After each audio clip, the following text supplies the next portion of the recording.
නමෝ බුද්ධාය. ඒ භාග්‍යවත් අරහත් සම්මා සම්බුදුරජාණන් වහන්සේට අපගේ নমස්කාරය වේවා. ඔබේ කලන මිතුරා ශ්‍රද්ධා රූපවාහිනිය ඔස්සේ අපමාදයෙන් සම්පාදයට උතුම් සදහම් පිළිසඳර අද දවසෙත් ඔබට සමීප කරමින් අපි තාම දයාවෙන් ඔබ මුණ ගැහෙනවා. ඉතින් පළමුවෙන් අපි කුරු දෙවිඳුන් වන්දනමාන කරගනිමු. ඒ සමගම අපට අනුකම්පාවෙන්ම අද දවසෙත් මේ උතුම් සදහම් පිළිසඳර පිණිස වැඩම ආවදාළ ගරුතර මහා සංඝරුවන අපගේ පින්වත් ස්වාමින්වයන් වහන්සේ අපි හැමදෙනාම දෙපා නැමද ආදර ගෞරවයෙන් පිළිගනිමු. ස්වාමීනි අපගේ নমස්කාරය වේවා. අපි දැන් සිහිපත් කරගන්නම් අද සදැහැති දායකත්වයේ පිළිබඳව. අද දායකත්වයේ දරන්නේ පින්වත් රවිල් දාල්විස් මහත්මයා විසින්. ඉතින් මේ පින්වන්ත මහත්මයා ප්‍රදාන හැමදෙනාමත් පිනැති ඔබ හැමදෙනාමත් ඒක රාශි කරගෙන අපි සූදානම් සදහම් පිළිසඳර ඔබට සමීප කරන්න. අපි නැවත වතාවක් ගරුතර මහා සංඝරුවන ගෞරවයෙන් වන්දනා කොටගෙන ඒ පිණිස ආරාධනා කරගනිමු. ස්වාමීනි අපට අනුකම්පාවෙන් මෙතෙන් සිට අද දවසෙත් අනුශාසනාවන් සිදු කරනසේක්වා. අවසරයි ස්වාමීනි. නමෝ බුද්ධාය. සියලු දෙනාටම තෙරුවන් සරණයි. නමෝ තස්ස භගවතෝ අරහතෝ සම්මා සම්බුද්දස්ස. සාදු සාදු සාදු.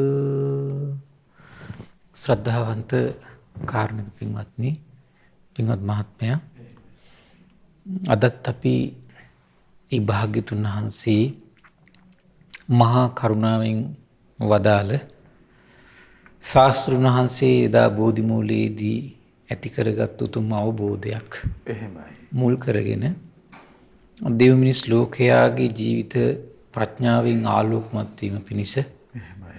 නැනස පෑදීම පිණිස, එහෙමයි. සසරට බය පැද්දවීම පිණිස, එහෙමයි ස්වාමීනි. ඒ වගේම තමයි සුගතියට, ඒ වගේම පිනට කැමැත්ත ඇතිවීම පිණිස එහෙමයි. දේශනා කරපු ලස්සන සුන්දර දේශනාවක්. එහෙමයි ස්වාමීනි.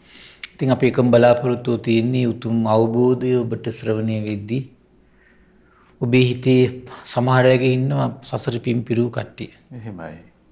ඒ අයගේ අවබෝධය ඇහෙනකොටම සත්පුරුෂ හිත් තියෙන අයට ශාස්ත්‍රුන් වහන්සේමයි සිහි වෙන්නේ. එහෙමයි. අහෝ අසිරිමත් ශාස්ත්‍රුන් වහන්සේ ඒකාන්තයෙන් අරහන් කියලා සිහි වෙන අය ඉන්නවා. එහෙමයි ස්වාමීනි. ඒකාන්තයෙන් භාග්‍යතුන් වහන්සේ සම්මා සම්බුද්දයි කියලා සිහි වෙන අය ඉන්නවා. දෙව් මිනිසුන්ට ශාස්ත්‍රුන් වහන්සේමයි කියලා, අනුත්තර පුරුෂ ධම්ම සාරථීමයි කියලා සිහි වෙන උත්තමයෝ ඉන්නවා. එහෙමයි ස්වාමීනි. අන්නේ ශ්‍රද්ධාව ජනිත කරගන්න මූලික අරමුණ තමයි මේ බුද්ධ දේශනාවක් කියා දීමේ ප්‍රධාන අරමුණ වෙලා තියෙන්නේ. එහෙමයි. උදේ උස්සේ හිත පිහිටවලා මේ ශ්‍රද්ධාලාභී ඉපදුවොත් අන්න අපේ නිවන් මඟ විවර වෙන ප්‍රධානම තැනකමද්දී භාග්‍යතුන් වහන්සේගේ අවබෝධය ඉදිරියේ නවතින හිතක්. එහෙමයි. තව දේවල් හොයන්නේ නැති හිතක්. එහෙමයි. එකිනෙකනාගේ පුද්ගලික අවබෝධයන් හොයන්නේ නැති හිතක්. ස්වාමීනි සක්දෙවිඳුරන් එදා එහෙම නිෂ්ඨාවට පැමිණුණා. එහෙමයි ස්වාමීනි. එවන් නිෂ්ඨාවට ඉතින් පත්වෙච්ච හිතක් ඇති කරගන්න පුළුවන් නම් කොච්චර උදාරද. එහෙමයි ස්වාමීනි. ඉතින් භාග්‍යතුන් වහන්සේ දේශනා කළානේ ඒකට හේතු වුණේ සක්දෙවිඳු බොහෝ කල පිරිසිදු ආපු කෙනෙක්නේ. එහෙමයි ස්වාමීනි. පිරිසිදු ඇවිල්ලා ඒකට කිසි කෙනෙක් රවට්ටලා නැහැ. ඒ නිසා මේ ජීවිතේ රැවටුන්නේ නැහැ බාහිර දේවල් වලට. එහෙමයි. හරි ආශ්චර්යයිනේ. එහේ ස්වාමීනි. ඉතින් ඒ නිසා තමන්ගේ ජීවිතෙත් මේ ධර්ම දානෙ දෙන පිරිස පවා බොහෝ සතුටු වෙන්න ඕන. එහෙමයි. ඒතර මේ දෙව් මිනිස් ලෝකයාගේ ජීවිත මේ භාග්‍යතුන් වහන්සේගෙන් අවබෝධයෙන් පහන් කරවන අදහසින්, එහෙමයි. අවබෝධයට හිත පහදවන උදාර අදහසකින් මේ කටයුතු කරන්නේ. එහෙමයි. ඉතින් ඒ නිසා සසර පුරාවට මේ උත්තම උදාර ලාභය තමන්ගේ ජීවිතය ඇති කරගන්න අනිත් අයට අනුග්‍රහ සැලසුවේ යම්සේද තමන්ටත් ඒ උත්තම ලාභය උදා කරගන්න සසර පුරාවට අනුග්‍රහ සැලසෙනවා. එහෙමයි ස්වාමීනි. ඒක තමයි මේ ධර්ම දානමේ පින්කමේ තියෙන ආශ්චර්යය. එහෙමයි. ඉතින් අද කතාවට ගන්නේ මහත්තයා බාල පඬිත කියලා සූත්‍රයක් තියෙනවා. එහෙමයි. මම මේ දේශනාව ගන්න අරමුණ එක පැත්තකින් ශාස්ත්‍රුන් වහන්සේ ගැන අවබෝධය ගැන හිත පහදවන්න, අනිත් පැත්තෙන් මේ සසරට තියෙන බය ඇති කරවන්න. එහෙමයි. පින් කර ගැනීමට තියෙන කැමැත්ත උපදවන්න. එහෙමයි ස්වාමී. ඉතින් ඒ දවස්වල අපගේ සියල්ල දන්නා භාග්‍යවත් රහත් සම්බුදුරජාණන් වහන්සේ වැඩ සිටි සවැත් නුවර ජේතවනාරාමයේ අනීපිටිස්තුමා විසින් කරපු ආරාමය. එහෙමයි. එදා භාග්‍යතුන් වහන්සේ දේශනා කළා පින්වත් මහණෙනි පවිටු බාලයා තුල අසත්පුරුෂ බාල බව පෙන්නන ලක්ෂණ අසත්පුරුෂ බාල බව දැනගන්න පුළුවන් නිමිති අසත්පුරුෂ බාල බව ඉස්මතු වෙන චර්යාවන් 3ක් තියෙනවා කියලා කියන ප්‍රධානම චර්යාවන්. එහෙමයි ස්වාමීනි. එතන අසත්පුරුෂ බාල කියන වචන දෙකම පාවිච්චි කරනවා. එහෙමයි. පින්වත් මහන්නේ අසත්පුරුෂ බාලයා දුෂ්ට සිතිවිලිමයි කියන සිතන්නේ. එහෙමයි. දුෂ්ට දේවල්මයි කියන කරන්නේ. දුෂ්ට දේවල්මයි කියනවා කතා කරන්නේ. දැන් දැක්ක නේද එතකොට? එහෙමයි ස්වාමීනි. එතකොට මේ හින අසත්පුරුෂ බාලයාගේ ස්වභාවය මොකද්ද? දුෂ්ට දේවල් කරන, දුෂ්ට දේවල් හිතා ඉන්න, දුෂ්ට දේවල් කියමින් ඉන්න, කරමින් ඉන්න කෙනෙක් තමයි අසත්පුරුෂ බාල බව තීරුම් ගන්න පුළුවන් ස්වභාවය. එහෙමයි. යම් මේකින් අසත්පුරුෂ බාලයා දුෂ්ට සිතවිලි සිතන්නේ නැත්තම්, දුෂ්ට වචන කියන්නේ නැත්තම්, ඒ වගේම තමයි කියන දුෂ්ට වැඩ කරන්නේ නැත්තම් සත්පුරුෂ පඬිතයෙකුට තේරුම් ගන්න බෑ කියනවා මෙයා අසත්පුරුෂ බාලයෙක් කියලා. එහෙමයි ස්වාමීනි. මෙයා අසත්පුරුෂ බාලයෙක් කියලා සත්පුරුෂයාට තේරුම් ගන්න බෑ කියනවා. එහෙමයි. එහෙනම් මේ ලෝකේ සත්පුරුෂයෙක් අසත්පුරුෂය හඳුන ගන්න මිම්මක් තියෙනවා එතකොට. එහෙමයි. භාගතුනා දේශනා කරන පින්වත් මහණනි යම් මේකින් අසත්පුරුෂ බාලයා දුෂ්ට සිතවිලි සිතනවද, දුෂ්ට වචන කියනවද, දුෂ්ට වැඩ කරනවද? ඒ නිසාමයි කියන ඔහු සත්පුරුෂ නුවණැතියන් හඳුනගන්නේ මෙයා අසත්පුරුෂ බාලයෙක් කියලා. එහෙමයි. ඒතර බලන්න එහෙනම් කයින් මේ කරන දුෂ්ට වැඩ දුෂ්ට කියලා කියන්නේ මහත්තයා දුෂ්ට වැඩ කියලා කියන්නේ දුෂ්ට වෙච්ච මනසකින් කරන දේවල්. එහෙමයි ස්වාමීනි. මේ සතුන් මැරීම කියලා කියන්නේ දුෂ්ට වෙච්ච මනසකින් නේ කරන්නේ. එහෙයි. හොරකම දුෂ්ට වෙච්ච මනසකින්. වැරදි කාම සේවනීය දුෂ්ට වෙච්ච මනසකින්. එහෙමයි. ඒතර අනිත් අයට කයින් හිංසා පීඩා කරනවා නම් දුෂ්ට වෙච්ච මනසකින් කරන්නේ. එහෙමයි. එතකොට ඒව දුෂ්ට වෙච්ච මනසක් නැති කෙනෙකුට කරන්න බෑ. ඊළඟට මිත්‍යා දෘෂ්ටිය පතුරවන්න කයින් මහන්සි ගන්නවා නම් දුෂ්ට දෙයක් කරන්නේ. එහෙමයි. මිත්‍යා දෘෂ්ටික ශ්‍රමණ බ්‍රාහ්මණයන්ට පහදවන්න කටයුතු කරනවා නම් දුෂ්ට දෙයක් කරන්නේ. එහෙමයි. ඊළඟට බොරු කියනවා නම් දුෂ්ට සිතින් කරන්නේ. කේලම් කියනවා නම් ඒක දුෂ්ට සිතින් කරන්නේ. හිස් වචන දුෂ්ට සිතින්, පරුස වචන දුෂ්ට සිතින් කරන එක. ඉතින් තමන්ට කතා කරන්න ඕන නම් ලෝක සත්‍යයට ඒකෙන් අවඩක් වෙනවනම් දැන් බුදුරු කතා කරන්නේ නැහැ කියනවනේ. එහෙමයි ස්වාමීනි. ඒක දුෂ්ට සිතින් කරන්නේ. අධර්මයක් ලෝකයට කියනවා නම් ඒක පරම දුෂ්ට සිතකින් කරන එක. එහෙමයි ස්වාමීනි. ඇයි දෙව් මිනිස් ලෝකයට සැනසෙල්ලට තියෙන එකම දේ වනසනවනේ. එහෙමයි.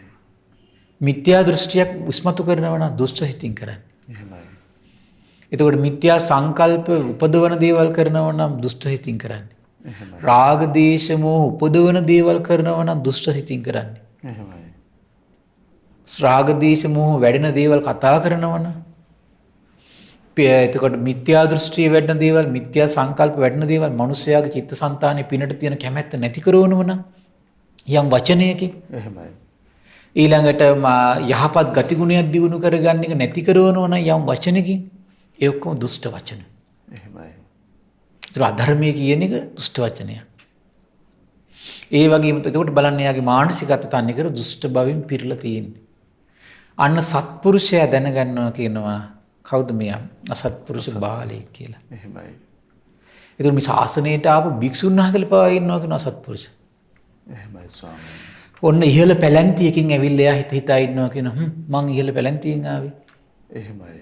කොහොම අනිත් ආපු උන්දල ඉහළ පැලැන්තියෙන් නෙමෙයි කියලා තමන් හුවා දක්වමින් අනිත් අය හිලා දකින්නවා කියනවා. ඒක අසත්පුරුෂ අසත්පුරුෂ බවක් කියනවා. එහෙමයි ස්වාමීනි. ධනය මුල් කරගෙන, බලය මුල් කරගෙන, ලාභ සත්කාර කීර්ති ප්‍රශංසා මුල් කරගෙන, එහෙමයි. තමන් උපදවාගත්තු සමාධි සම්පatti මුල් කරගෙන, එහෙමයි.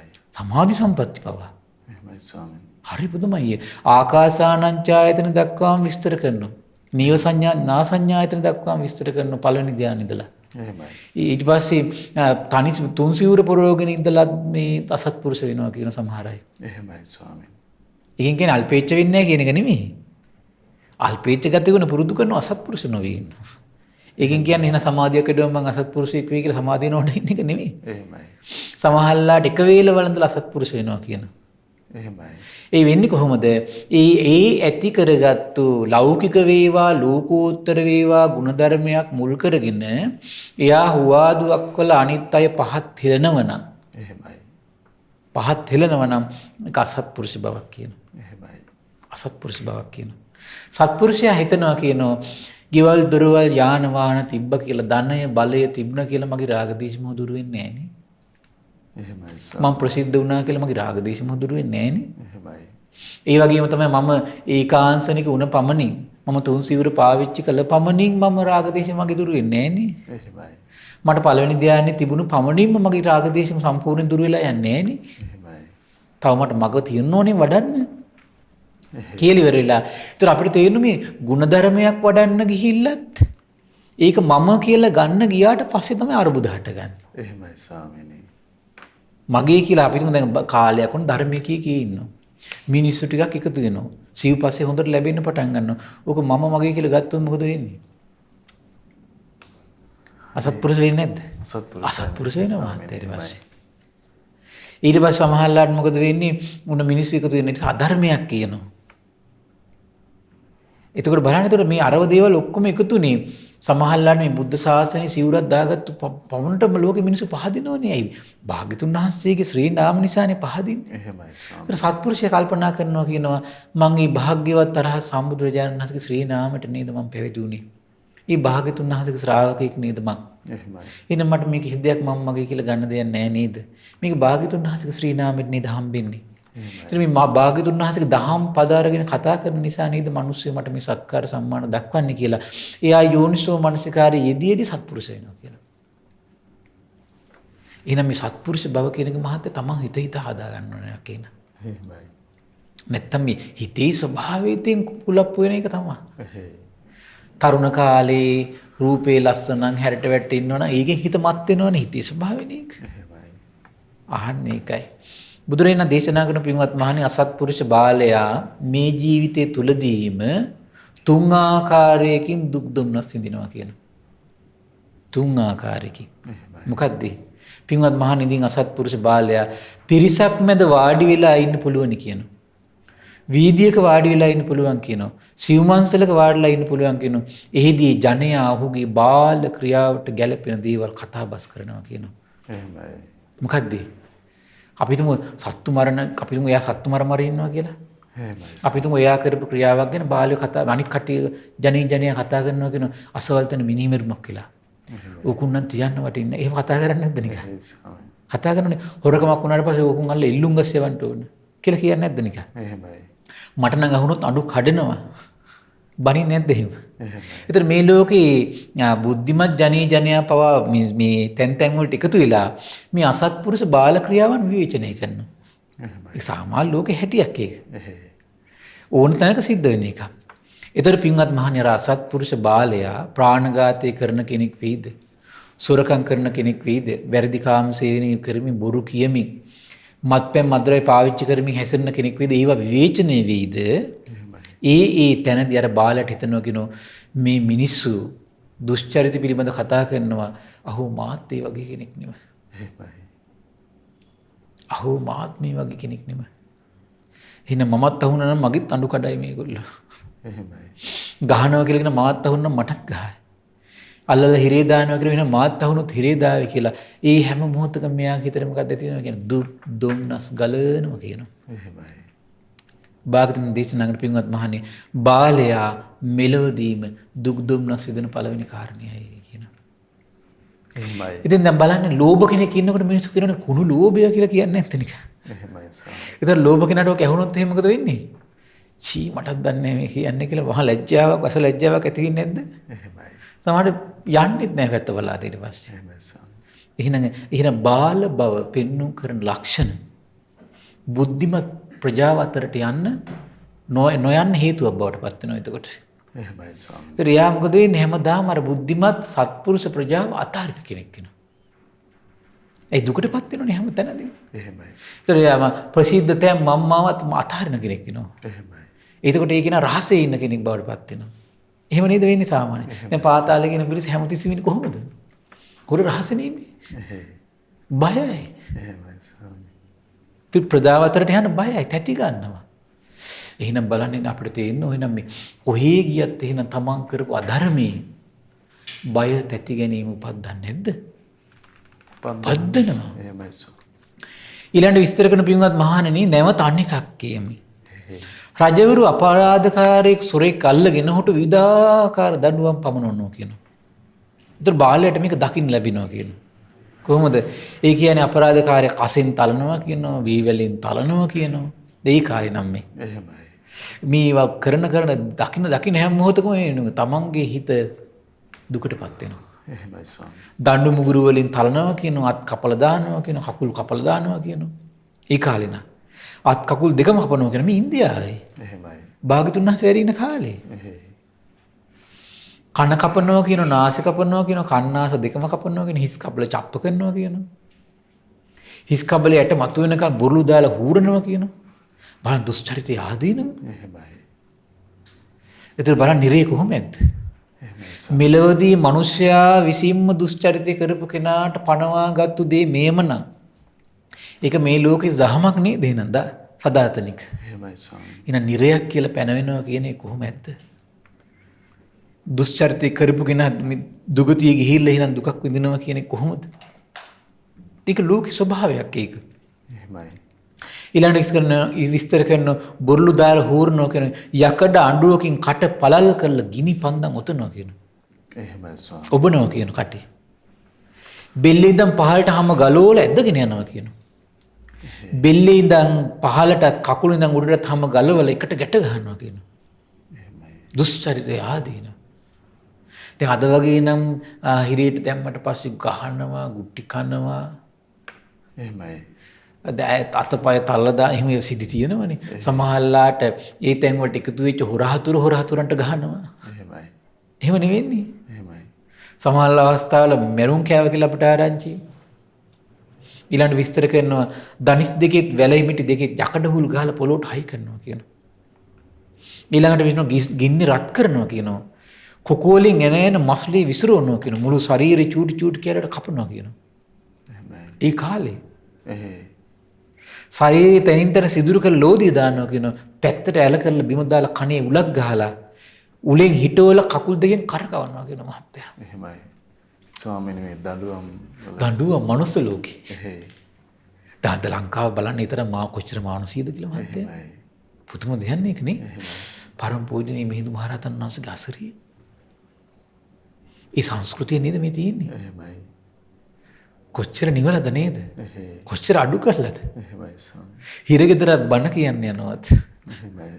හිරගෙදර මිනිස්සුන්ටත් මේ අද මේ ධර්මයේ ශ්‍රවණය කිරීමේ කල්යාණ මිත්‍ර සම්පත්තිය ලබා දීලා තියෙනවා. එහෙමයි. ඊළඟට උලෙන් හිටවල කකුල් දෙකෙන් වට කරන කරකවනවා කියන ගල් වලින් තල්ලා ඇඟ ඇතුලේ කුඩු කරනවා කියන. ඇට. ගින්නෙන් කකාරගත් තෙල් වලින් නාවනවා කියන. බල්ලන්ට කන්න දානවා කියන. පන පිටින් උලේ ඉඳනවා කියන. එහෙමයි. ඒ උලේ ඉඳනවා කියන කතාව මහත්තයෝ අටුවාවල විස්තර කරනවා. ඒ කියන්නේ කොහොඹ ගස් වලින් ලොකු උලක් හදලා හිටවනවා කියනවා. ඊට පස්සේ අර උල උඩ මහත්ය ඉඳවනවා කියනවනේ. එහෙමයි. මොකෙන් හරි දැන් නිකන් ඉන්නේ නෑනේ. අත් දෙක මොකෙන් හරි බැඳලා අර කොට ඉඳවනවා. එහෙමයි. ඩිංග ඩිංග ඩිංග ඩිංග මොකද වෙන්නේ අර උල බහින පල්ලෙහාට. එහෙමයි ස්වාමී. සමහර වෙලාවට සමහර ප්‍රේතවත් වල හම්බ වෙන මහත්ය දවස් සතිය ගන්න සතියක්. එක්කෙනෙක් උල උඩ තියලා සතියෙත් මැරිලා නෑ. සතිය ගිහිල්ලත් මැරිලා නෑ. අපි දැන් සසර යනකොට ඔය වගේ යුගයකට එකතු වෙලා මේ දුෂ්චරිත පුරුද්දට දුෂ්චරිත කරලා හොම් තැනකට එකතු වුණොත් මේ දුක විඳින්න අම්මෝ විඳින්න එපායි මහත්තයා. එහෙමයි සර්. ඒතර මේ ඉපදීම යම් තැනකට නින්දා වේවා කියලා බෝසතාණන් වහන්සේලා කිව්වේ නිකමටද? එහෙමයි. ඒ අපිනේ දැන් මේ ඉපදී යන ආසාව තියෙන්නේ. ඒකනේ බුදුරජාණන් වහන්සේලා මොහොතකටවත් ඉපදීම වර්ණනා කරන්නේ නැහැ කියලා කිව්වේ. දැන් මේ සසරේ කර පවකට මොන අකර තැබ්බයකට අපි අහුවේද කියලා අපි දන්නේ නැහැ. එහෙමයි සර්. අර එක භික්ෂුන් වහන්සේ නමක් අර පින්ඩපාතේ වැඩලිවර වෙලා දානේ වළඳලා ගඟක් අයිනේ පැම්පහසු වෙනකොට හොරු පිරිසක් හොරකම් කරලා ඇවිල්ලා දැන් මේ රජුන්ට අහුවෙලා දුවගෙන එනවා. රත්තරන් බොට් ටික හොයාගන්න තරම් දාගන්න තරම් නැද්ද? එහෙමයි. අර පාත්‍රය ඇතුළට දාලා ඉවරලා හොරු යනවා පාඩුවේ. ඊට පස්සේ අර රජවාසලේ කට්ටිය ඇවිල්ලා හොයාගෙන ගිහිල්ලා හොරු ටික මුණ ගැහුණත් ඇරියා. එහෙමයි. මේන් අර භික්ෂුන් වහන්සේගේ පාත්‍රය හතරම් බඩු භික්ෂුන් වහන්සේ ගහලා අල්ලගත්තා. උලදිව්ව මහත්තයා. එහෙමයි ස්වාමීනි. භාගතුන් වහන්සේ ධම්මපදේ ගාථාව දේශනා කරන මට මතක හැටියට දැන් ඉතින් භික්ෂුව ඉවසන්ට. එහෙමයි. අන්ත උලදිව්ම රහත් වෙන උල උඩින්ද. රහත් වෙච්ච පින තියෙන මහෝත්තමයෝ සමහර අය උල උඩ ඉන්න වෙලා තියෙන මහත්තයා. එහෙමයි. මේ සසර කොච්චර භයානකද? මේ සසර කොච්චර දුක් සහිතයිද? අපි මේ සිහින මවනවා.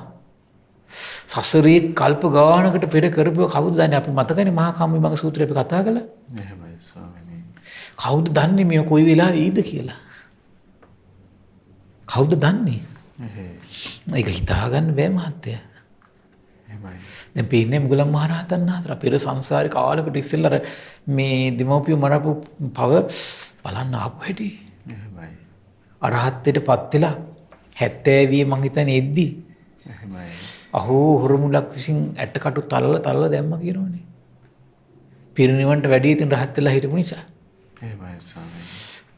සංසාරේ තිවන් උත්තමයොත් එසේ කරලා තිබුණා නම් සසරේ අපි ගැන කවර කතාවද? එහෙමයි. අපි ගැන අපිට කොයි වෙලාවෙයිද? එහෙමයි ස්වාමීනි. අපිට ඒ වගේ ඉරණමක් අත් වුණොත් එහෙම අපිට දැන් මේ වගේ යුගයක නෑ. ජීවිත කාලෙම හිරේට වැටෙන දෙයකට පැටලෙනවා අපි. පුළුවන් ද ජීවිත කාලෙම හිරේ ඉඳගෙන මේ සසර දුක් ක්ෂය කරන මාර්ගයක් සිහි කර ඉන්න පුළුවන් හිතක් හදාගෙන තියෙන්නේ. එහෙමයි. ඒතර සසර දුක් ක්ෂය කරන මාවතක් විවර කරගෙන නම් තියෙන්නේ. අපිනේ දැන් මේ දැන් තරුණ ළමයි මේ සිහින මාමව ඉන්නේ හරි මං ඉගෙනගෙන දොස්තර කෙනෙක් වෙනවා. ඉංජිනේරුවෙක් වෙනවා. අරය වෙනවා මෙයා වෙනවා කියලා මහා සිහින මවාගෙන ඉන්නවා. එහෙමයි. පේන්නේ ඊපෙද මං නිවුස් වල දැක්ක අර දොස්තර මහත්තයෙක්. එයා මේ විශේෂඥ වෛද්‍යවරයෙක් කියන මොකද්ද කුත් කළා. එහෙමයි. අහෝ මේ මිනිස්සයාට බෝඩි මේ ඉඳලා අන්තිමට සල්ලි වලට ආසාවක් ඇති වෙලා ඒ හොස්පිටල් එකේම මුදල් ටික මං කොල්ල කෑවනේ. එහෙමයි ස්වාමීනි. දන්නේ නැද්ද? එහෙමයි ඒ සිද්ධිය. අහුණා. එහෙමයි.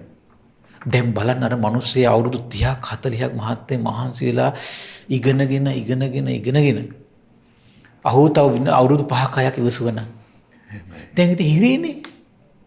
දැන් අර දෙමව්පියන්ට තියෙන අවනම්බුව, තමන්ගේ දුවදරුවන්ට තියෙන අවනම්බුව.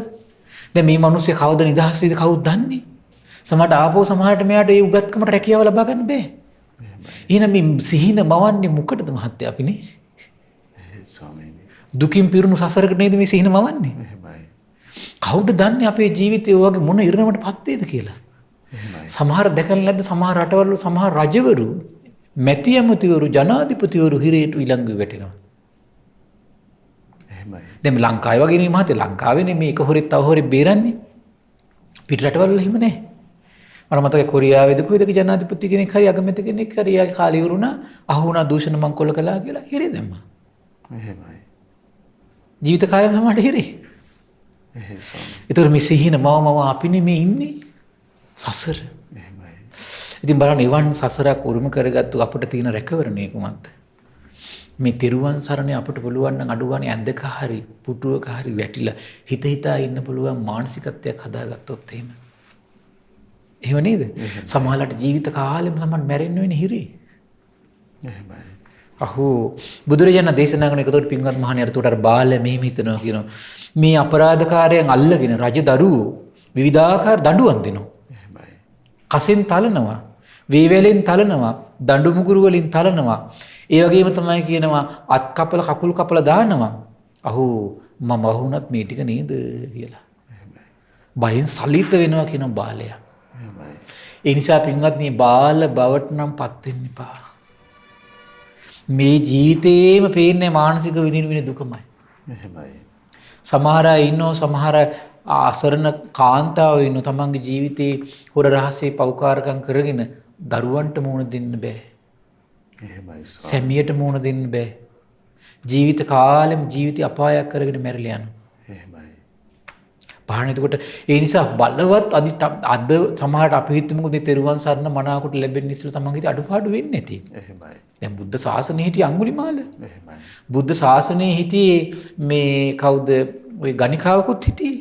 එහෙමයි ස්වාමීනි. බලන්න සියල්ල අතහැරලා දාලා බුද්ධ ශාසනය පිහිටියනේ. එහෙනම් මම අදහස් කරන කාරණේ තමයි එන සසර යනකොට මේ වගේ අපි අනතුරුවටපත් වෙන්න පුළුවන්. සසරේ ස්වභාවය. සසරේ ස්වභාවය. එහෙමයි. කවුද දන්නේ අපි සමහරට අපි දුප්පත්කම නිසා අපි අසරණ කරනවා. සමහරට කාමයට තියෙන ආසාව නිසා ඒකෙන් අපි අපිව අසරණ කරනවා. දෘෂ්ටි වලින් අපි අසරණ කරනවා ප්‍රඥාව අඩුකම නිසා. එහෙනම් ඕන මොහොතක අසරණ කරන්න පුළුවන්. එහෙනම් මේ අසරණ වෙවි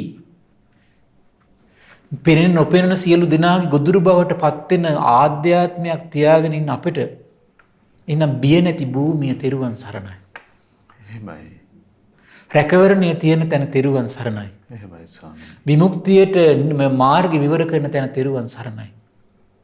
ඒ නිසා පින්වත්නි භාග්‍යතුන් වහන්සේගේ අවබෝධයේ හිත පහදෝ ඉන්න. ඒ වගේම භාග්‍යතුන් වහන්සේගේ ශ්‍රී නාමයේ සිහි කරමින් උදේ හවස වැඳ මේ අවුරුදු 10 15 ගත කර ගන්නට. එහෙමයි. දිවි පුදාගෙන ඉන්න. පුළුවන් තරම් දම්පැන් දී ගන්නට. පුළුවන් තරම් හොඳට සීල සම්පත්තිය දිවිහිමියෙන් ආරක්ෂා කරගන්න. තව කෙනෙක්ගේ සසරේ ගොදුරක් නොවෙන්න. එහෙමයි. ඒ භාග්‍යතුන් වහන්සේගේ අවබෝධය අදාහගත්තු ශ්‍රාවකයෙක් බවට පත් වෙන අදිෂ්ඨාන කරගන්න. එහෙමයි ස්වාමීනි. මේ සසරේ භයානකම. එහෙමයි. පින්වත් මහන් නැවත අනිකක් කියමි. බාලයා පුටුවක වාඩි වී ඉන්න වෙලාවක වේවා, ඇඳක හාන්සි වී සිටින වෙලාවක වේවා, බිම දිගා වී සිටින වෙලාවක වේවා, තමන් ඉස්සර කරපු, කයින් කරපු, වචනයෙන් කියපු, මනසින් කරපු දුෂ්චරිත මැවි පේනවා කියලා. එහෙමයි ස්වාමීනි. ඇයි හිත ඇතුලේ මැවෙන්න පිනක් නැහැනේ. බාල වැඩ විතරනේ කරලා තියෙන්නේ. සතුන් මරමුව මැවෙනවා, හොරකම් කරපු හැටි මැවෙනවා, වැරදිකාම සෙවණි හැසිරිච්ච හැටි මැවෙනවා, බොරු කියලා රවට්ටපු හැටි මැවෙනවා, කේලම් කියපු හැටි මැවෙනවා, හිස් වචන පරුස වචන කියපු හැටි මැවෙනවා. නේද? ඔච්චරයි මැවෙන්න තියෙන්නේ. මැවි ඒවම හිතේ වැළඳ ගන්නවා කියන. ඕම හිතේ වැළඳ ගන්නකොට මොකද වෙන්නේ? බයටමයි කියනපත් වෙන්නේ. එහෙමයි. දුකටමයි කියනපත් වෙන්නේ. පීඩාවටමයි කියනපත් වෙන්නේ. පින්වත් මහණික මේ වගේත් එක කියනවා විශාල පර්වතයක ඡායාව හවස් වෙද්දී පොළවේ වැතිරෙනවා කියනවා. එහෙමයි ස්වාමීනි. ආන් ඒ වගේ තමයි කියන බාලයා පුටුවක හාන්සිලා ඉන්නකොට ඇඳක හාන්සිලා ඉන්නකොට තමන් කර පව්කම මැවි ඉස්තී වැළඳ ගන්නවා කියනවා. පින්වත් මහණෙනි එතකොට බාලයා හිතනවා කියන අයියෝ මට අයහපතක්මයි කරගත්තේ. එහෙමයි. අවෝ මං කුසල් කරගත්තේ නෑ. බිය නැති වෙන දෙයක් කරගත්තේ නෑ. බිය නැති වෙන දෙයක් කරගත්තේ නෑ. එහෙමයි. එහෙමත් හිතනවා කියනවා මම පව් කළා, දරුණු දේවල් කළා, දුෂ්ට දේවල් කළා, රෞද්‍ර දේවල් කළා. අහෝ මම මරණින් මත්තේ රෞද්‍ර ලෝකෙටම යයි නෙව කියලා. එහෙමයි. දුකටමපත් වෙනවා කියන, වැළපෙනවා කියන, පපුවත් ගහ ගන්නවා කියන. සිහි මුලා වෙනවා කියන. එහෙමයි ස්වාමීනි. ඉන්න මේ සමහර අය සිහි මුලා වෙන්නේ ඒවත් එක තමයි. එන අපිට තේරෙන්නේ නැහැ නේ මහත්තයා. මොකද ලෝකෙට කියන්නද මට මෙහෙම දේවල් සිහි වෙනවා කියලා. එහෙමයි. සමහර අහලා තියෙනවා මම මැති ඇමතිවරු වයසට ගිහින් මැරෙනකොට බිල්ල වෙල දාගෙන මැරෙන අවස්ථා. සොසයිට් කරගෙන තියෙනවා. එහෙයි. පින්වත් මහණි බාලය මෙලෝදි දුක් දුම්නස් විදින තුන්වෙනි කාරණේ ඔයයි කියනවා. ඒ නිසා අපි අවසන් මොහොතේ ඇඳේ ඉන්නකොට අවසන් කාලේ අපට වාඩි වෙච්ච තැන භාග්‍යතුන් වහන්සේගේ ශ්‍රී නාමයට අපි මේ වැඳපුව අපිට සිහි වෙනවනම්, එහෙමයි ස්වාමීනි. පින්කම් කරපුව සිහි වෙනවනම්, එහෙමයි. චෛත්‍ය බෝධි වඳමින් වටවන්දනාවේ ගියපුව සිහි වෙනවනම් එහෙමයි. නේද? සිරීපාද ගීපුව නමස්කාර කියමින් සිරීපාද ගීපුව සිහි වෙනවනම් එහෙමයි. එහෙම හිතක් ඇති කරගන්න. ලංකාවේ මේ වයසක අම්මාට කොච්චර ඒ වගේ කට්ටිය ඉන්නවද මහත්තයා? එහෙමයි ස්වාමීනි. සාදුකාර දෙදී හිටපු අය. එහෙමයි. ඒ සාදුකාර දෙදී උපදවගත්තු පහන් සිත උපදින කට්ටිය කොච්චර ඉන්නවද? එහෙමයි. කොච්චර දුර්ලභ භාග්‍යයක්ද? එහෙමයි ස්වාමීනි. පුදුම ආශ්චර්යයක් ඒක නේද? එහෙයි. ස්වාමීනි මේ අකුසලයට කෙසේවත් නොපැමිණීමේයි දැඩිව අදිෂ්ඨාන කරගෙන පස්පව නොකර හිටියානම් මේ සඳහන් වුණු බිය ඉන්නේ. එහෙමයි ඉන්නේ. දැන් මේක අසත්පුරුෂයට එන බියනේ. එහෙමයි ස්වාමීනි. ඊට පස්සේ විස්තර කරන පින්වත් මහණෙනි ඉතින් මේ බාලයා කයින් දුසිරිතේ ඉදිලා, එහෙයි. වචනෙන් දුසිරිතේ ඉදිලා, මනසින් දුසිරිතේ ඉදිලා, කය මිදී මරණින් මතු අපාය නම් වූ දුගතිය නම් වූ විනිපාත නම් වූ නිරේම උපදිනවා කියන. එහෙමයි. පින්වත් මහණෙනි යමෙක් යම් දෙයක් අරබයා මනාකොට කියයි නම් මොකද්ද? ඒකාන්තයෙන් අනිෂ්ට වූ අකමැතිම වූ ඒකාන්තයෙන් දුක් සහිත වූ තැනක් තියෙනවා කියලා අමනාප තැනක් තියෙනවා කියලා මනාකොට කියන්න වෙන්නේ නිරයටයි කියන. එහෙමයි. ඒ තරම් නිරේ දුක් දකින්න කවුද? බුදුරජාණන් වහන්සේ. එහෙනම් මේක නේද අපේ සසර? එහෙමයි. එහෙනම් මිතුවක්කල් සසරේ අපි මේ ඉරණමට ගොදුරු වුණා.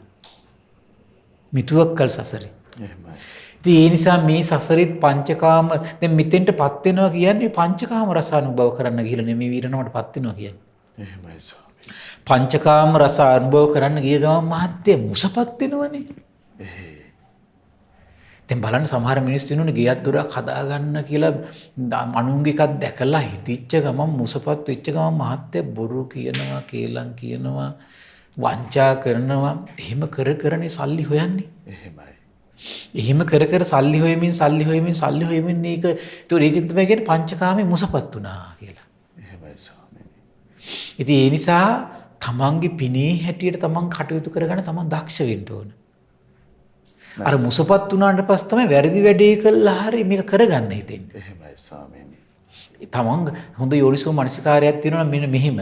මං ඉතින් පෙර ජීවිතේ හොඳට පින් කළ කෙනෙක් නම් මං එහෙනම් මේ උපත කරා එද්දිම එහෙනම් මේ සැපවත් වූ පවුලක උපදින්න ඉපාය. එහෙමයි.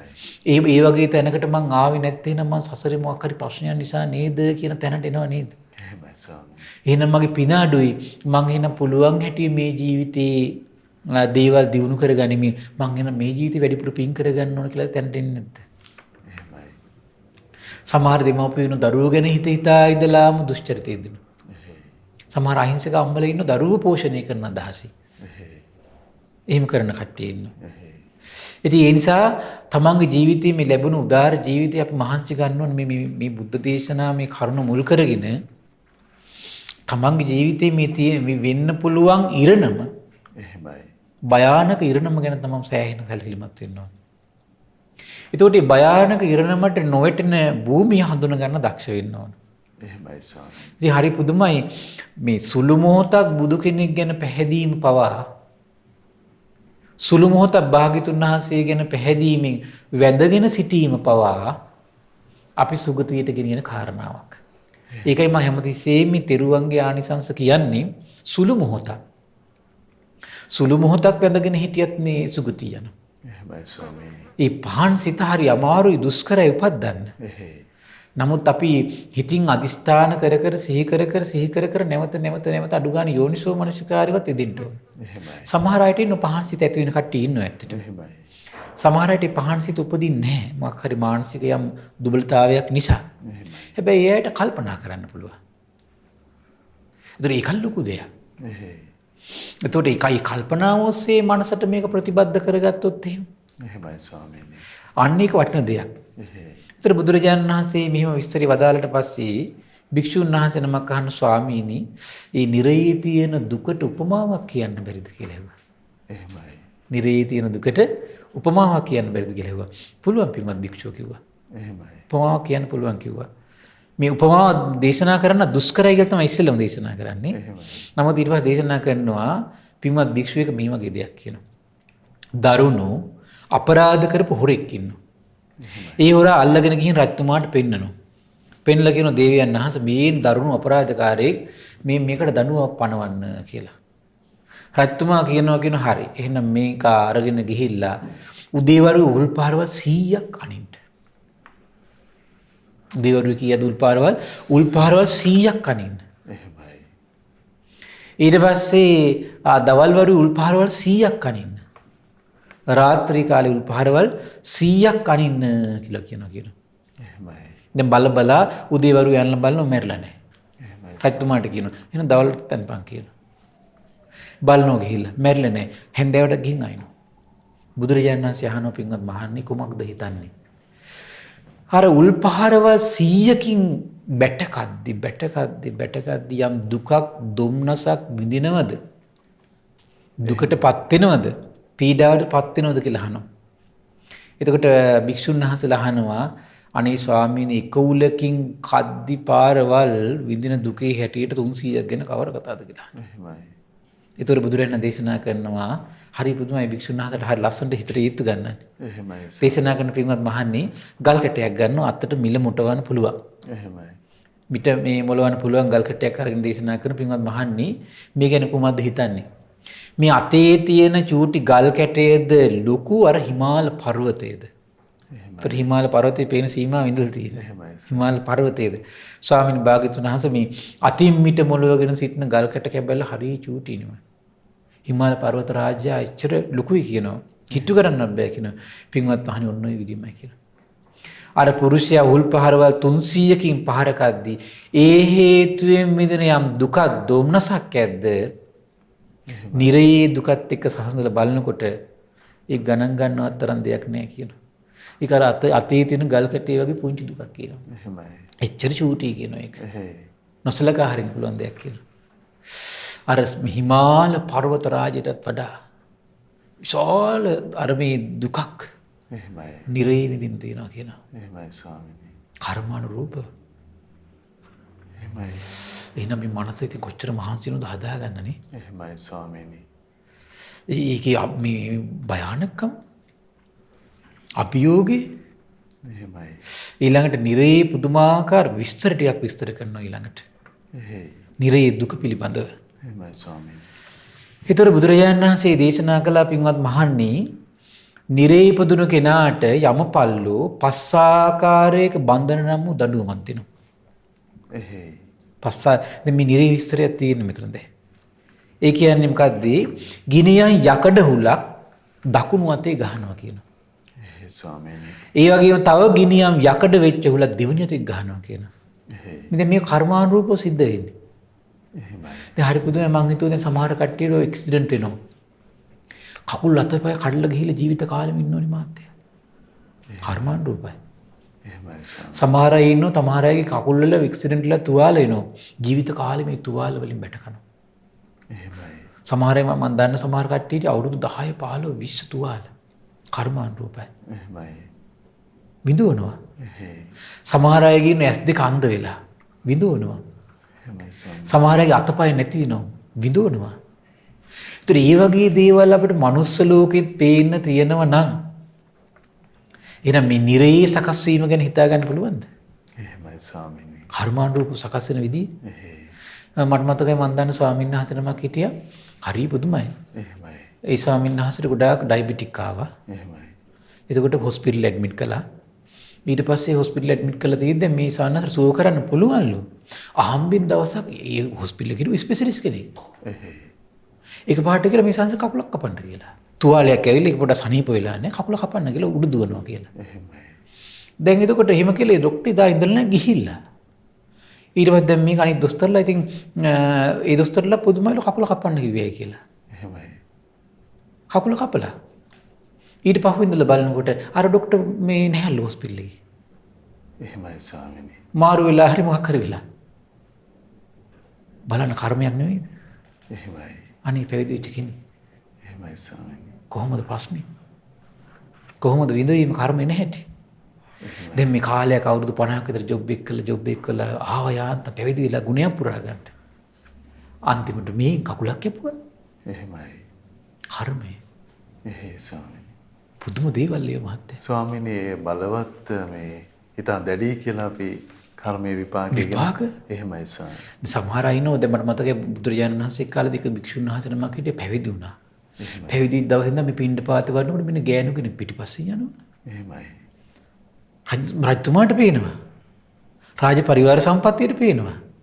සමහර වෙලාවට අර භික්ෂුවට පේන්නේ නැහැලු ඒක. එහෙමයි ස්වාමීනි. ඊට පස්සේ ද සංඝයාටත් පේනවා. දැන් මේක දවසක් චෙක් කරන්න කියලා හිතාගෙන දැන් භාග්‍යතුන් දැනගත් කර්ම විපාක කියලා. එහෙමයි. දවසක් කුසල රත්තුමාද කොහෙද හිමින් තාලේ දැන් භාග්‍යතුන් හතරත් මේ කාරණේ කියලා මේ දැන් හොරගල්ලාලා හිටියා මේක චෙක් කරන්න කියලා. එහෙමයි. ඒතර භික්ෂුන් වහන්සේ කුටියට වැඩිය. බලනකොට බලාගෙන පේනවා දැන් අර කාන්තාව කුටියට යනවා. එහෙමයි. ඊට පස්සේ රජතුමා එකපාරටකින් කුටිය චෙක් කළා. කුටිය ඇතුලේ නැහැ. එහෙමයි ස්වාමීනි. ඊට පස්සේ දැන් මේක කඩින් කඩ අතර ගියා මේක රාවයක් මේ කර්ම විපාකයක් කියලා. බලනකොට පෙර ජීවිතයක මහත්තයා මේ භික්ෂුව එහෙමයි. දෙවියෙක් වෙලා ඉඳලා මේ ගෞතම මේ කාශ්‍යප බුදුරජාණන් ශාසනය මට මතක හැටියට. එහෙමයි. එතකොට මේ දෙවිය වෙලා ඉඳලා භික්ෂුන් වහන්සේලා දෙනම හරි මිතුරුව ඉඳලා. එහෙමයි. ඊට පස්සේ දවසක් මේ භික්ෂුන් වහන්සේලා දෙන්නගේ මිත්‍ර බව චෙක් පරීක්ෂා කරන්න ඕන කියලා ගමනක් වඩිද්දී දවසක් මේ එක වෙලාවක මේ එක භික්ෂුන් වහන්සේ නමක් වැඩියා වැසිකිලි කැසිකිලි පහසුකම් කරගෙන කැලියට. එහෙමයි. ඒතර අනිත් භික්ෂුන් වහන්සේ පාරේ හිටියා. එතකොට අර දෙවිය මොකද්ද කරේ? ස්ත්‍රියගේ වේශයක් මවාගෙන අර භික්ෂුන් වහන්සේගේ පිටිපස්සෙන් ගැවසුණා. අර භික්ෂුන් වහන්සේ දැක්කා. එහෙමයි. පොඩ්ඩක් එන්න ප්‍රමාද වුණා හිතුව එහෙනම් මේ භික්ෂුන් වහන්සේ දුස්සීල වුණා කියලා. එහෙයි. අර භික්ෂුන් වහන්සේ කමනාප වුණා. එහෙමයි. මේ කර්ම විපාකිනවා. එහෙමයි ස්වාමීනි. දැක්ක නේද? දැන් කාන්තාවක් වෙලා නේ අර පිටිපස්සෙන් ඇවිල්ලා මේ මේක ඇතිකලේ. එහෙමයි. මේ පිටිපහුවෙන් ජීවිතේ අර දෙවිය භික්ෂුවක් කියලා කාන්තාවක් පිටිපස්සෙන් එන. එහෙමයි. ඊට පස්සේ අර භික්ෂුන් වහන්සේ බුදුරජාණන් දේශනා කළා ඉවසීමෙන් ඉන්න කිව්වා. ශාසනයට ගියත් එන්නේ කියනවා මහත්තයා. එහෙමයි. ශාසනයට ගියත් එනවා. කර්ම විපාකය බොහෝ කොට ඉවසන්න වෙනවා. ඉවසන්න වෙනවා ඉතින්. එහෙමයි. කුසල සම්පත් උපදවමින් ඉවසීමෙන්මයි කර්ම විපාක නම් දුරු කරන්න තියෙන්නේ. එහෙමයි ස්වාමීනි. වෙන විසඳුම් කරන්න. දැන් නිරේ ගියපු කෙනාට වෙන විසඳුම් තියෙනවද මහත්තයා? එහෙමයි. අරකින් බැටකකා ඉන්නවනේ. එහෙයි. එහෙම නේද? ඉතින් ඒ වගේ තමයි ඉවසීමෙන් වාසය කරන්න වෙනවා. ඒ කර්මයේ භික්ෂුන් වහන්සේ රහත් වෙනවා ඉවසීමෙන් ඉඳලා. එදා ඉඳලා නැහැ. එහෙමයි ස්වාමීනි. එදා ඉඳලා නැහැ.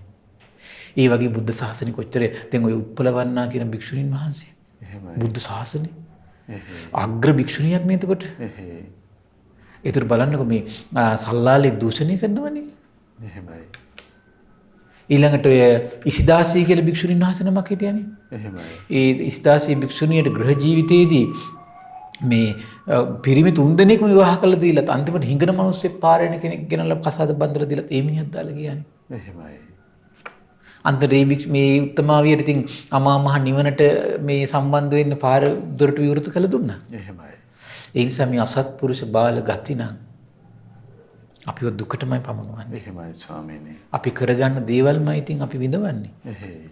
ඉතින් ලේසි නෑ මේ ඉතින් බුද්ධ ශාසනයක මේ පිරිසිදු බව ඇති කරගන්න වාසනාව උදා වෙලා තියෙනවා. දැන් අපි මේව අහන්න අපිට මේ කර්මයට බයක් උපදිනව නම් වැරදි කර්මයට. එහෙමයි. ඒතකොට මේ කර්මයෙන් නිදහස් වෙන්න අපේ හිතේ කැමැත්තක් උපදිනවන වැරදි දේවල් වලින්. එහෙමයි ස්වාමීනි. ඒක තමයි මේ ධර්ම දේශනාවක ප්‍රධානම ඊළඟ අනිත් අරමුණ බවට පත් වෙලා තියෙන්නේ. එහෙමයි. ඒතකොට වැරදි දෙයින් නිදහස් වෙන්න හිත නැමෙනවා කියන්නේම විද්‍යාවයි කියලා දේශනාවේ තියෙනවා. එහෙමයි. පවට ලැජ්ජාවක් හිතේ උපදිනවා නම් විපාකයට බයක් තියෙනවා නම් ඒකත් උපදින විද්‍යාව සියලු කුසල් දහම් පෙරට කරගන්නවා කියනවා. එහෙමයි. කියන්නේ වැරදි දේවල් වලට හිතේ බය උපදින විද්‍යාව උපදිනවා. එහෙමයි ස්වාමීනි. ඒත් ලැජ්ජා බය කියලා කියන්නේ මේ ශාසනයේ ආර්ය අෂ්ටාංග මාර්ග දියුණු කරගන්න ප්‍රධානම අනුග්‍රහ කරන අංග දෙකක්. එහෙමයි ස්වාමීනි. ඉතින් බලන්න මේ වගේ ධර්ම ශ්‍රවණය තුලින් එතකොට මේකට උපකාර කරන පිරිසට කොච්චර සතුටු වෙන්න පුළුවන්ද? එහෙමයි. මනුෂ්‍ය වර්ගයා තුල දිවියා තුල බුදුරජාණන් වහන්සේ වදාළ මේ ධම්මග විවර කරමින් මනුෂ්‍යයාගේ චිත්තසංතානයේ පවට බයක් උපද්දනව නම් අකුසලයට බයක් උපද්දලා විපාකයට බයක් උපද්දලා ලැජ්ජාවක් උපද්දනව නම් සසර පුරාවට තමන්ගේ එහෙනම් සිහිය ඇති කරවන්න ප්‍රමාදයේදී පවට බය ලැජ්ජාව ඇති කරගන්න අනුග්‍රහය අනිවාර්යෙන් සැලසෙනවා. එහෙමයි. ඒක විශේෂ දෙයක් නේද? දැන් බලන්නකෝ මේ අඟුලිමාල මිනිස්සු දහසකටත් වඩා මර මේ ඉනකොට ඒ භාග්‍යතුන් වහන්සේගේ ප්‍රඥාව විවර කරන දහම් පණිවිඩ ළඟට ඇවිල්ලා දෙනවා කියලා කියන්නේ මහත්තයා. එහෙමයි ස්වාමීනි. අසිරිමත් නැද්ද? එහෙයි. බලන්න සමහර අඟුලිමාලගේ සසර පුරුද්දක් තමයි බොහෝ වෙලාවට ඊර මනුෂ්‍ය ඝාතන කියන එක සසර පුරුද්දක් බව පේනවා ජාතක කතාවලින්. එහෙමයි. නමුත් සසරේ මේ යහපත අයහපත කරන හැම තව තේරුම් ගන්න දක්ෂ වෙලා තියෙනවා. ඒ බොහෝ තැන්වලදී අපේ බෝසතාණන් වහන්සේ යහපත අයහපත කියලා බේර ගන්නවා. එහෙමයි. ඒතර මේ ප්‍රඥා ලෝකයේ යට කිමිදිලා තිබිලා තියෙනවා. එහෙමයි ස්වාමීනි. ඒතර බලන්න මේ ගුණයක් මොනවා හරි ගුණයක් තියෙනවා නම් අර ගුණෙන් තමාව කවදා හරි දවසක ආරක්ෂා කරනවා. එහෙමයි ස්වාමීනි. අච්චර මිනී මරාගෙන අච්චර දෙමව්පියෝ පවුලේ ඥාතීන් ද්‍රෝහි වෙලා ඉඳිද්දි රජතුමත් දැන් මේ අඟුලිමාලව මරන්න අර පැත්තෙන් එනවා. බලන්නකෝ දැන් අඟුලිමාලගේ පින කැරකිලා භාගතුන් හසේ ගානට එන්නේ නැහැ. එහෙමයි ස්වාමීනි. තමන් සසරේ කවද්දා හරි පුරුදු කරගත්ත ගුණයකින් තමන් රකින්නවද නැත්? එහෙමයි. බුද්ධ ආදී උතුමන් වහන්සේලා ළඟට එනවා කියලා කියන්නේ. එහෙමයි ස්වාමීනි. රහතන් වහන්සේලා ළඟට හොයාගෙන එනවා කියලා කියන්නේ. එහෙනම් ඒ සසරේ පිරු ගුණයකටමයි සිද්ධ වෙන්නේ ඒක. එහෙමයි. ඒ නිසා මේ පින්වතුන් සතුටු වෙන්න උදාාර ගුණ සම්පත්තියක අසිරිය. අනිත් අයට විදහා දක්වන්න මේ කරන අනුග්‍රහය. එහෙමයි. ගුණ සම්පත්තියක හිත පිහිටව ගන්න මේ කරන අනුග්‍රහය සසර පුරාවට තමන් ගුණයෙන් නොසැලී පවතින්නට ගුණයකින් ආරක්ෂා වෙන්නට සම්බුද්ධ ශාසනයක නිරන්තරයෙන් රඳවා තබන්නට මේ අනුග්‍රහය තමන්ට අනිවාර්යෙන් අනුග්‍රහ කරනවා. ඉතින් මේ රැස් කළ සියලු පුණ්‍ය ධර්මයන් මේ පින්වත් සියලු දෙනාටම ඒ අමා නිවන් මඟ තුල රඳවා සිටින්නට මේ පින් හේතු වාසනා වේවා. සාදු සාදු සාදු. සියලු දෙනාටම තෙරුවන් සරණයි. නමෝ බුද්ධාය.